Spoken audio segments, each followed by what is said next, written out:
Okay, so let's say we found an article, and now we went through our research, we found the articles we want to use, and now we need to integrate it into our writing. So this is an article I found for called "The Guilty of Homelessness: Evaluating the Criminalization of Homelessness Through a Human Rights Framework." So I was looking, when I talk about the issue of homelessness in Modesto, I'm going to narrow it down to more about Modesto and the concerns of Modesto, but I wanted to look for more of a broad history of the issue of homelessness. And so this was a good source to start with. And looking through it, I found some information that I thought would be useful. One thing being some history about homelessness. So as you can see, it's a long article. I read through this. And then there's domestic history. Okay, so that's interesting. Let's look through this. Modern homelessness emerged in late 1970s. Okay, good. So that's something I could talk about as far as when I want to provide a broad kind of history of homelessness. So in order to do that, it's very similar to how we've been doing in our reader responses, and specifically the epigraph. So I gave you an example here in Christina Simi's article. So that's the author of the article, and you can find all that information at the very top where the title is. Christina Simi, Hamlin University, published in spring of 2014. So in Christina Simi's article, Guilty of Homelessness, Evaluating the Criminalization of Homelessness Through a Human Rights Framework, Simi provides a brief history of homelessness. Okay, introduced my passage, right? I explained I said the author, I said the title of it, and explained what the author is doing. Then I go into my quote. Modern homelessness emerged in the late 1970s. Previously, homelessness affected an only small fraction of older single white males living in urban areas. The 1981-82 nationwide recession greatly expanded the number and demographic of individuals experiencing homelessness on the public streets. Close quote. Last name of the author and the page number I found that. So that's how you would cite an article, information, text in an article. That's the proper way of doing that. It's not like this. It's not with a comma, last name, page number, introduce the author, say what it is. It could be a book. This was specifically an article, so say it's an article. Give me the title, and then tell me what the author's doing, and then give me the passage. If equally important, if not more important, is once we do this and we explain this, what's most important to a lot of your teachers is your analysis of Christina Simi's words. So instead of just saying this and then moving on to whatever else you want to talk about, what we're looking for is the quote. No, okay, good. Now I want this writer to analyze that quote. So what is Simi saying? And so you explain that. You would take time here to explain your analysis of what Simi's saying and how it connects to your paper. Once we do that, and we go through our paper, you can do this during your writing or you can do it after once you're done. Keep kind of a tally.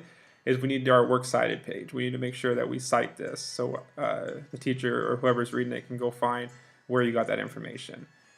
Like I mentioned, easy bib is what I would do. It's very simple. I copied the title of that article into the search or the cite source. Click cite it.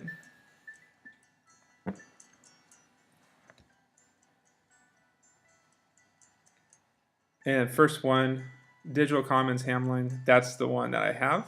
So that lines up perfectly. So I'll ask him to cite this.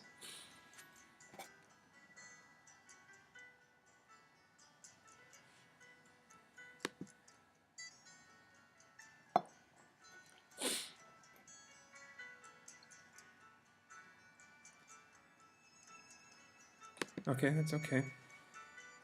Let's see if we can try it again, if it'll work.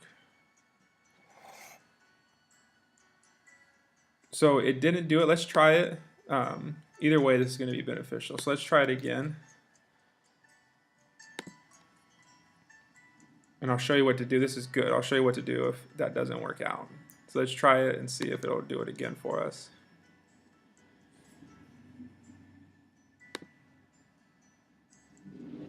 Okay, so what it's telling me is it couldn't do the information I needed it to do. So now in red, it's telling me to fill in the information. So article title, we already know how to do that, right? We know the article title. There it is. Punch that in. Author, we know is Christina.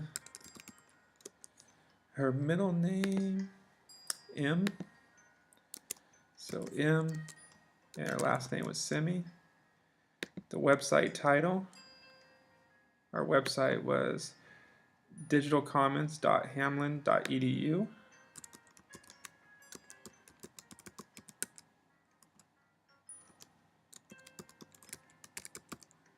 That's in. Publisher or sponsor.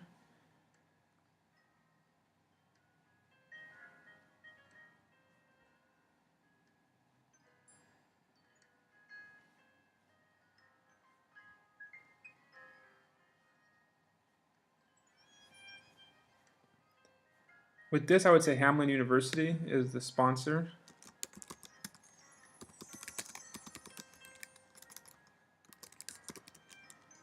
It has a URL there.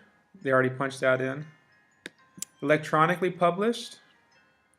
It says here the spring of 2014. So we don't know exactly what day it was. So we don't need to add that in. The date access was today, so I can just click today and it'll take care of that for me. Since it was the spring of 2014, be safe to just put April 2014.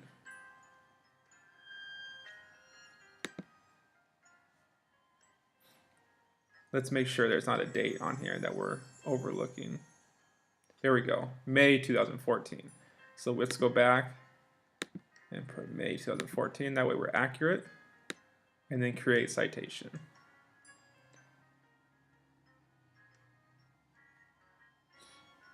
Okay, so here's our citation. We punched in all the information we needed, created that citation. So now what we can do is copy and paste the citation. So now it's telling me it's copied. We can go over here and let's say we already have our works cited page at the end of our document.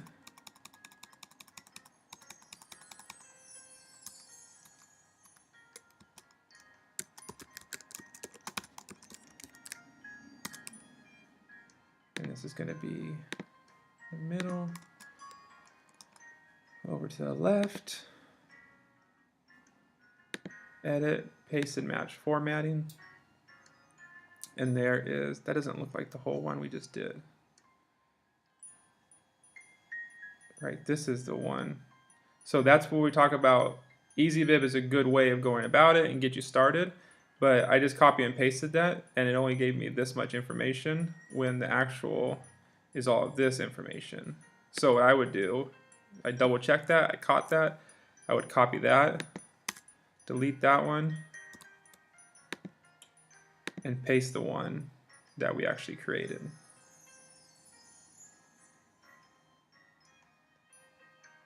So that's how you would go about that. And then just for future reference, when you do your works cited page, number 1 is going to be in alphabetical order by last name. So this one eventually will probably be down lower because her last name starts with an S. So anything above that is going to, any letter A through S, but before S is going to be above that. And then also this first line is all the way to the left. And then every line after that is indented 1 tab over until you get to your next citation. Let's say I was the author.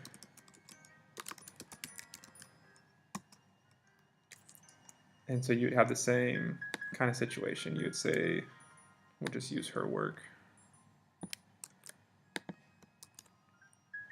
Just so you guys can see what it's supposed to look like. So that's how your works cited pages will look. Alphabetical order, first line, justified all the way to the left. Every line after that is going to be, for that citation, is over one tab until you get to your next one, and then back over to the left for the author's last name, all the way down. Again, if you have any questions about any of this, please let me know. Email me. Come by the office and let's talk.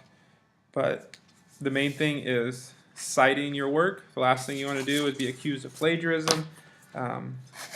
Last thing I want to do is accuse you of plagiarism.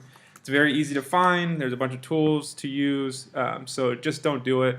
It's simple for me to find. It's easy. When I see it, it's like a big red flag on your paper.